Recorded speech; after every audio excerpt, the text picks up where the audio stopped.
sefer vergi kesintisi kesiyorlar abi. Az biraz senin gibi değilse.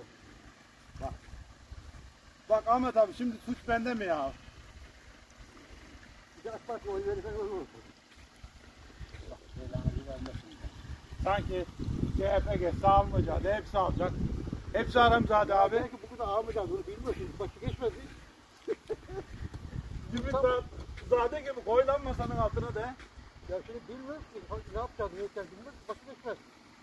Başı geçmez daha kötü olacaktı.